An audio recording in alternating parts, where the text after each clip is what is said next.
السلام علیکم، کیسے ہیں سب؟ امید ہے سب ٹھیک ٹھاک ہوں گے، خیریت سے ہوں گے۔ آج ہم ریئیکٹ کرنے جا رہے ہیں طارق جمیل صاحب کی ایک ویڈیو پہ، جہاں پہ وہ رمضان کے بارے میں بات کر رہے ہیں، قرآن مجید کے بارے میں بات کر رہے ہیں اور والدین کے حقوق کے بارے میں بات ہو رہی ہے۔ تو چلیے مل کے ویڈیو دیکھتے ہیں، ریئیکٹ کرتے ہیں اور کچھ سیکھتے بھی ہیں۔ پھر نبی پاک صلی اللہ تعالی علیہ وسلم رجب سے رمضان کے استقبال کی تیاری کرو۔ جب رجب کا مہینہ آتا تو اللہم بارک لنا فی رجب و شعبان وبلغنا رمضان، یا اللہ ہمارے رجب شعبان میں برکت دے اور رمضان کا مہینہ ہمارے نصیب فرما۔ اللہم سلمنا لرمضان، اے اللہ ہمیں رمضان تک سلامتی کے ساتھ پہنچا دے۔ وسلمہ لنا، اور اسے سلامتی کے ساتھ ہم تک پہنچا دے۔ وتسلمہ منا، پھر ہمارے روزے اس میں قبول بھی فرمائے۔ اتنی جلد پہلے سے رمضان کا استقبال فرماتے، شعبان کا چاند خود دیکھنے کی کوشش فرماتے تھے، شعبان کے چاند کو خود دیکھنے کا اہتمام فرماتے تھے، اور چاند نظر آ جاتا تو روزہ رکھتے تھے۔ شعبان کا، یکم شعبان کا چاند نظر نہیں آتا تھا تو روزہ نہیں رکھتے تھے، چاند نظر آ جاتا تھا شعبان کا تو رمضان کے استقبال کے لیے روزہ رکھتے تھے۔ اور رمضان قرآن کا مہینہ ہے، شہر رمضان الذی انزل فیہ القرآن، رمضان کا مہینہ جس میں قرآن اترا۔ حالانکہ ہونا چاہیے رمضان کا مہینہ جس میں روزہ فرض ہوا، وہ آگے کہا فمن شہد منکم الشہر فلیصم، پھر جو مہینے کو دیکھ لے پالے تو روزہ رکھے۔ لیکن رمضان کا تعارف کیسے ہے؟ رمضان کا مہینہ جس میں قرآن کو اتارا گیا۔ رمضان کا تعارف قرآن سے ہے، یہ اشارہ ہے کہ یہ مہینہ قرآن کا ہے، اس میں قرآن اترا، اس میں تورات اتری، اس میں زبور اتری، اس میں انجیل اتری، اس میں صحف ابراہیم اترے، صحف موسیٰ اترے۔ لہٰذا امت کو خاموش پیغام دیا ہے کہ رمضان قرآن کے ساتھ گزارو۔ موبائل بند کر دو، لیپ ٹاپ بند کر دو، فیس بک بند کر دو، سوشل میڈیا بند کر دو، ٹاک شوز بند کر دو، ایک مہینے کے لیے ٹی وی بند کر دو، اخبار بند کر دو، بس قرآن کے ساتھ بیٹھ جاؤ، مرد عورت قرآن کے ساتھ تلاوت بھی کرو اور پشت مقرر کر کے ترجمہ بھی پڑھو۔ بھائیو بہنوں، میرا درد ہے، میرا دکھ ہے، ہم قرآن سے بہت دور ہو گئے، ہم قرآن سے بہت دور ہو گئے۔ ہم نے قرآن رکھ لیا صرف ختم پڑھنے کے لیے، فاتحہ پڑھنے کے لیے، یا کسی کی دکان کھلتی ہے تو یاسین پڑھنے کے لیے، ہم نے قرآن فال نکالنے کے لیے، ہم نے قرآن اموات پر پڑھنے کے لیے، یہ ساری باتیں کرو، لیکن قرآن کا موضوع تو ہدایت ہے، قرآن کا موضوع تو ہدایت ہے، اور ہدایت ملتی ہے قرآن پڑھنے سے، اور صرف پڑھنے سے نہیں، سمجھنے سے کہ اللہ کیا کہہ رہا ہے۔ میں یوں کہتا ہوں، اگر آپ کو سارے قرآن میں کوئی تکلیف ہو رہی ہے تو پورے قرآن میں ٹوٹل 89 80 جمع 9 99 89 صرف 99 دفعہ میرے اللہ نے کہا ہے یا ایھا الذین آمنوا، ایمان۔ تو اللہ کیا کہہ رہا ہے؟ مجھ سے بات کرنے لگا ہے، یا ایھا الناس، پوری دنیا سے بات، یا ایھا الذین کفروا، کافروں سے بات، یا اہل الکتاب، عیسائیوں سے بات، یہودیوں سے بات، یا ایھا الذین ہادوا، یہودیوں سے بات، لیکن یا بنی آدم، ساری دنیا سے بات۔ لیکن آپ کہتے ہیں یا ایھا الذین آمنوا، تو اس کی مثال ایسے جیسے آپ سب بیٹھے ہوئے، میں کہتا ہوں بھائی نواز صاحب ذرا میری بات سنیں، میں ان کو یہاں بلا دیتا ہوں، یہ بات شروع کر دیتا ہوں، آپ سب کے دل میں آئے گا کوئی خاص بات ہے، کوئی خاص بات ہو رہی ہے نا، کوئی خاص بات ہو رہی ہے۔ میرا رب قرآن کے 30 پاروں میں، میں قربان جاؤں کتنا چھوڑے ہمیں اللہ نے حکم سنا ہے، صرف 89 دفعہ، اے ایمان والو، اے ایمان والو، اے ایمان والو، اے ایمان والو۔ اس کے بعد اللہ کیا کہتا ہے؟ اللہ کے واسطے اتنا تو پڑھ لو کہ یاد تو کیا کی جانا رس، اور اس میں ہر دفعہ نیا حکم نہیں ہے، ایک ہی حکم کئی دفعہ آیا ہے، یا ایھا الذین آمنوا اتقوا اللہ حق تقاته، یا ایھا الذین آمنوا اتقوا اللہ ولتنظر نفس ما قدمت لغد واتقوا اللہ، یا ایھا الذین آمنوا اتقوا اللہ وآمنوا برسولہ، اتقوا اللہ اتقوا اللہ اتقوا اللہ، تکرار کے ساتھ۔ تو میرے بھائی بہنوں، اتنا تو قرآن دیکھ لو کہ یا ایھا الذین آمنوا کے بعد اللہ کیا کہتا ہے؟ کیا کہہ رہا ہے؟ جس کا ترجمہ پسند ہے اس کا پڑھ کے دیکھ لو، میرا اللہ مجھ سے کیا کہتا ہے۔ اللہ کے واسطے قرآن سے دوری ختم کرو، قرآن سے اخبار پڑھنے کے لیے بھی ٹائم ہے، ٹاک شو دیکھنے کے لیے بھی ٹائم ہے، فضولیات کے لیے بھی ٹائم ہے، آدھا گھنٹہ نکالو، آدھا گھنٹہ، 15 منٹ، 10 منٹ، چلو ایک آیت۔ تو میرے بھائی بہنوں، اس مہینے کو قرآن کا مہینہ بناؤ۔ فمن شہد منکم الشہر فلیصم، مہینہ کا روزہ رکھو.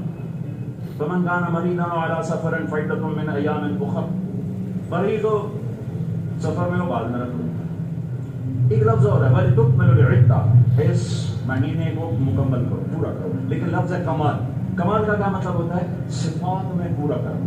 تمام کا کیا مطلب ہوتا ہے؟ اجزاء میں پورا کرنا. روزے کو کمال تک پہنچانے کے لیے 4 چیزوں کو چھوڑنا ہوگا. 4 چیزیں اگر ہیں، نہیں ہے تو مبارک، ہیں تو چھوڑنا ہوگا. میرے نبی نے فرمایا جو شراب پیتا ہے اس کا روزہ اوپر نہیں جاتا. تو اگر کسی کو عادت ہے توبہ کرے. تو شرابی تو تھوڑے ہیں، جو ماں باپ کا نافرمان ہے اس کا روزہ اوپر نہیں جاتا. یہ بہت زیادہ ہیں. ماں باپ کی نافرمانی تو جنگل کی گھاس کی طرف پھیلی ہوئی ہے. شاید ہی کوئی خوش قسمت ماں باپ ہوں گے جن کی اولاد ان کی آنکھوں کی ٹھنڈک ہوگی. ورنہ آج کل اولاد سینے کا کانٹا بنے ہوئے ہیں اور کانٹے کی طرح چبھے ہوئے خنجر کی طرح کاٹ رہے ہیں. ماؤں کو روتے دیکھا ہے، تڑپتے دیکھا ہے. ماں باپ کو مجھے ایک باپ کہہ رہا ہے، باپ میرے علاقے کے ذمہ دار فوت ہو گئے پرانا تھا، میرا پتر آگے سڑتا پہ ہوئے تو میں دعا نہ کرے سا بچ کر میرے سامنے بیٹھے مولانا صاحب وہ امام ہی آدھی ہے کہ آگے سڑتا پہ اسی تو میں نہ اکساندہ سائیں میرے پتر کو بچاؤ. تو ماں باپ کی نافرمانی یہ روزے کو نہیں پورے دین کو روک دیتی ہے. پورے دین کو روک دیتی ہے. صرف روزہ نہیں ہے، پورا دین رک جاتا ہے. ایک صحابی علقمہ رضی اللہ تعالیٰ ان کی بیگم کا پیغام آیا، میرے خامن مر رہے ہیں، کلمہ نہیں پڑھا جا رہا. صحابی جن کے بارے میں اللہ کہتا ہے کُلًا وعد اللہ بالحسنى، میرے محبوب تیرا ہر صحابی جنتی. وعدہ کیا وعدہ. ان کی خطائیں معاف، یہ نہیں کون سے گناہ نہیں ہوئے تو ہم نے معاف کر دیا، آپ کی تو خیر معاف کر دیا. تو آپ دوڑے ہوئے گئے، کہا بیٹا کلمہ پڑھو. کہا جی نہیں پڑھا جا رہا، بول رہے ہیں کلمہ نہیں پڑھا جا رہا. آپ نے پوچھا ماں باپ میں بڑھو، وہ آ گئی. تو آپ نے پوچھا علقمہ کی ماں تم ناراض ہو بیٹے سے؟ کہا جی ناراض. کیوں ناراض ہو؟ اب وجہ سننا. آج کل کی وجہ نہیں، وجہ سننا. کہ یا رسول اللہ میرا بچہ بہت نیک ہے، رات کا اٹھنے والا تھا، دن کا روزے والا تھا، لیکن مجھ سے بات بدتمیزی سے کرتا، سخت لہجے میں بولتا تھا. مجھے اس کا دکھ ہے، اس نے اپنی زبان سے میرا دل توڑا، زخمی کیا. آج کی طرح نہیں ہے ماں باپ کو دھکے دیے جا رہے ہیں، گالیاں دی جا رہی ہیں. صرف اتنا کہ یہ مجھے بدتمیزی کے ساتھ مجھ سے بولتا ہے. تو آپ نے کہا معاف کرو گی کیا؟ میرا جی نہیں چاہتا.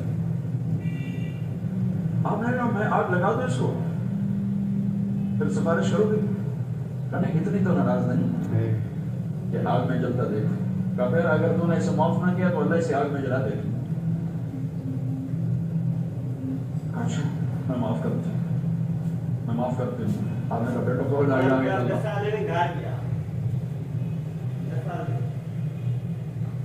خود کی زبان سے نکلا لا الہ الا اللہ اور جان کر.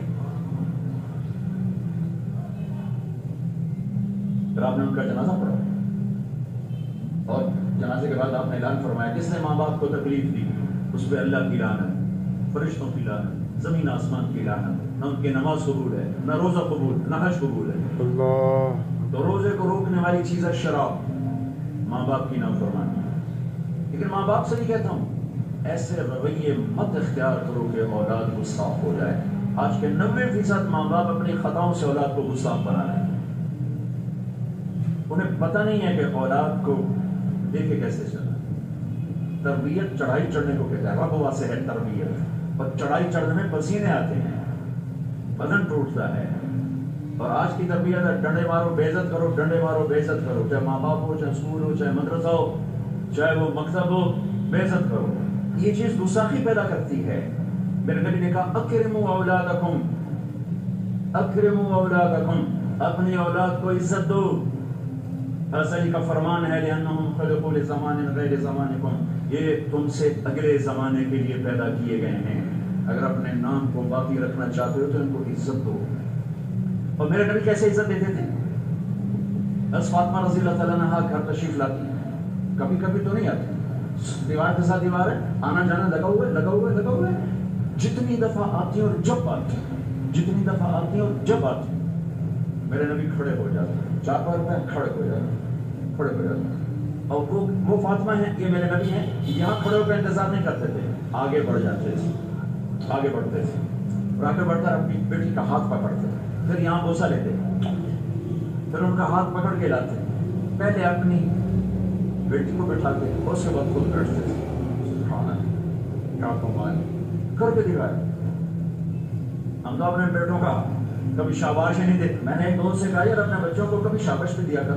کبھی اس گل شاباش دے سارا دن سنتے رہتے شاباش دے فلموں میں شاباش دے گانے سنتے شاباش دے.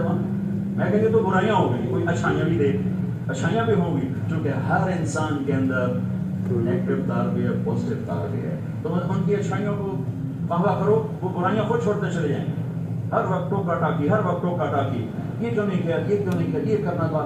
اور ایک یہ پڑھائیوں نے تباہ کر دیا ہماری نسل کو، ہماری اولاد کو. 3 سال کا بچہ جسے ماں کی گود کی ضرورت ہوتی ہے، وہ ظالم ماں ہے جو 3 سال کے بچے کو اسکول کے حوالے کر دیتی ہے. تیسرا جس سے روزہ برباد ہوتا ہے، جو رشتہ داروں سے لڑتا ہے، خون ماں کے رشتے، باپ کا رشتہ، چچا باپ کا رشتہ، باپ کی طرف سے جو بھی رشتے آ رہے ہیں باپ کی طرف سے، ان سے لڑائی جھگڑے. ماں کی طرف سے رشتہ، خالہ، نانی، نانا، ماموں، باپ کا رشتہ، پھوپھی، پھوپھا، خالہ، خالو، جو ان سے چھینک پھنساتا رہتا ہے، لڑتا رہتا ہے، اس کا روزہ بھی پکڑ جاتا ہے، اوپر نہیں آتا ہے. تو بھائی اگر کوئی ایسا لڑائی کڑائی کا چکر ہے، اس سے بھی توبہ کرو، اپنے روزے کو بچاؤ. چوتھا، جو کسی کے لیے دل میں نفرت پالتا ہے، دل میں بغض پالتا ہے، دل میں کینہ پالتا ہے، اس کا روزہ بھی اٹک جاتا ہے. اپنے دل کو بھائیوں بہنوں نفرت سے صاف کرو، کینہ سے صاف کرو. ماں باپ کی دعائیں لو، رشتہ داروں سے صلح کرو، اپنے روزہ بچاؤ تاکہ اللہ تقوی کا لباس دے اور اللہ کی بارگاہ میں پیشی ہو سکے. میرے محبوب صلی اللہ تعالیٰ علیہ وسلم تو سارا روزے رکھتے تھے، روزے رکھتے تھے، اور ہمیں اللہ نے سحری عطا فرمائی. پہلی امتوں کو سحری نہیں دی، ہمیں اللہ تعالیٰ نے سحری عطا فرمائی. ہمیں بھی 24 گھنٹے کا روزہ ملا. افطاری کا بھی آنکھ لگی، روزہ شروع ہو گیا. جو پہلا ہوتا تو ہمارا کیسے ہو. تو ایک صحابی قیس بن سلمہ، وہ آئے، مزدور تھے، افطاری کا سامان نہیں تھا، بیوی گئی سامان لینے، ان کی آنکھ لگ گئی، ان کو آنے میں دیر ہو گئی، سورج چھپ گیا. کا سامان نہیں تھا، بیوی گئی سامان لینے، ان کی آنکھ لگ گئی، ان کو آنے میں دیر ہو گئی، سورج چھپ گیا.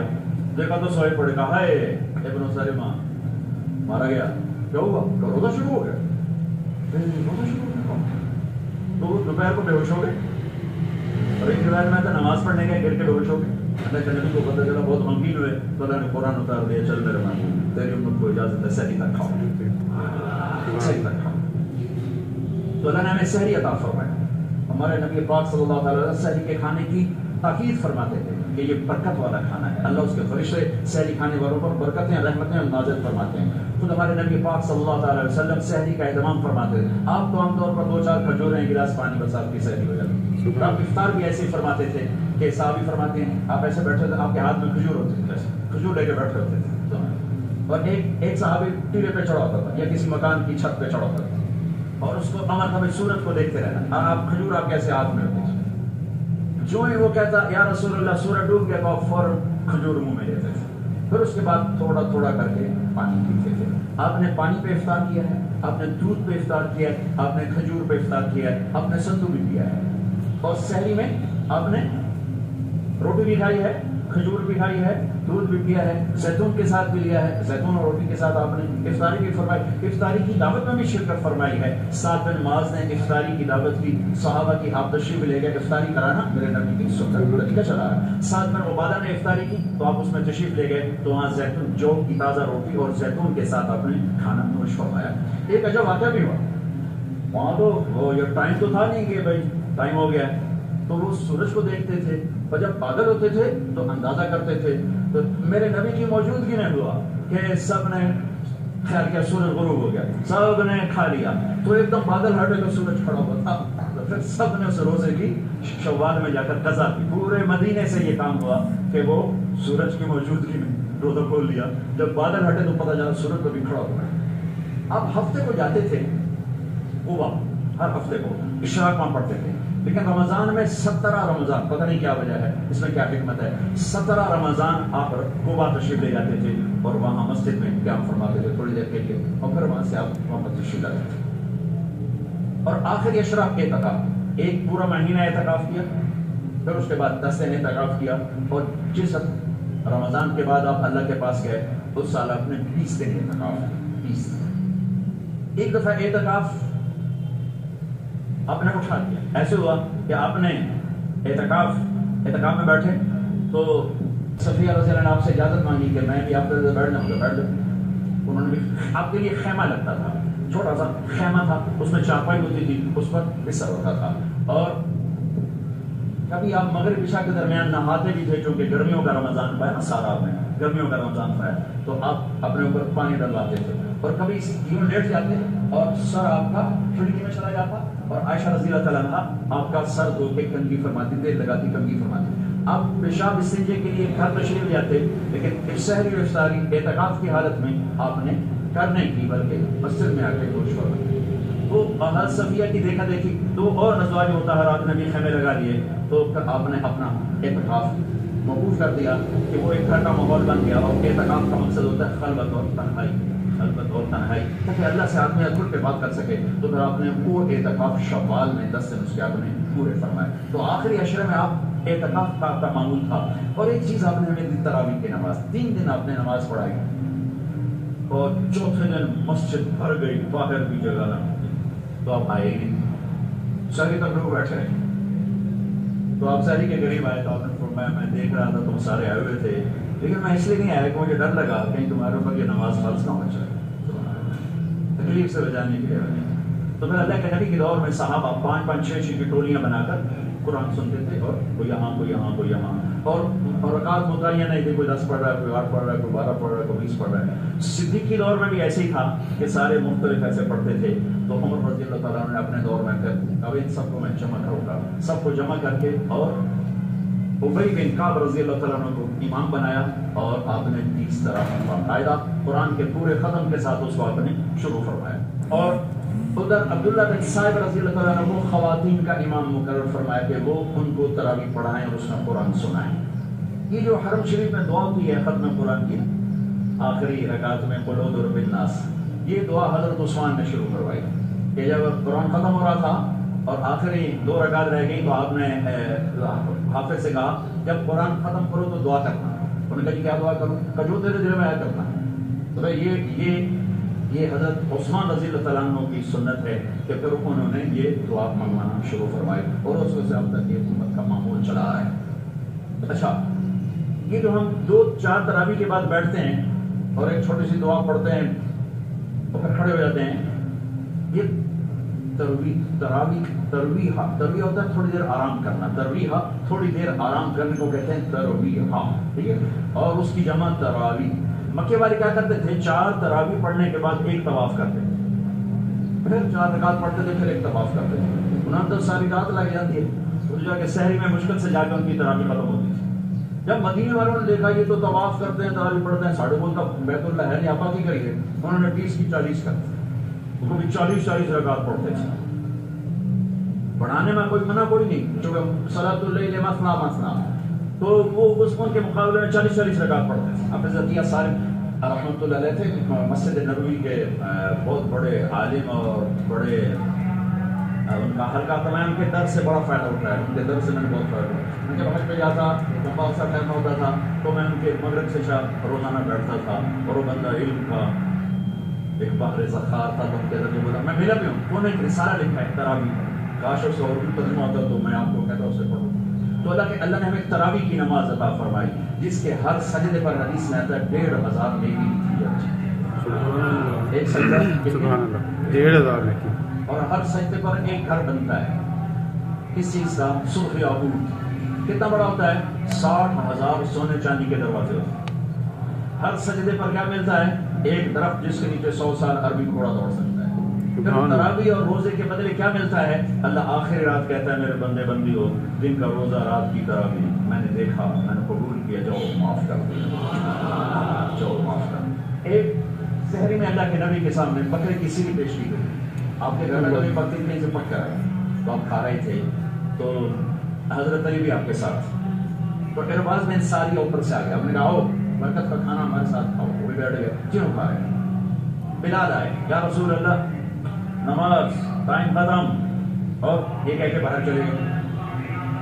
اذان دینے سے پہلے پھر دیکھنے آئے کہ چھوڑ دیا کھانا, تو اذان آئے تو آپ ابھی کھا رہے تھے. یا رسول اللہ واللہ لقد اسبقت, اللہ کی قسم ٹائم ختم ہو گیا,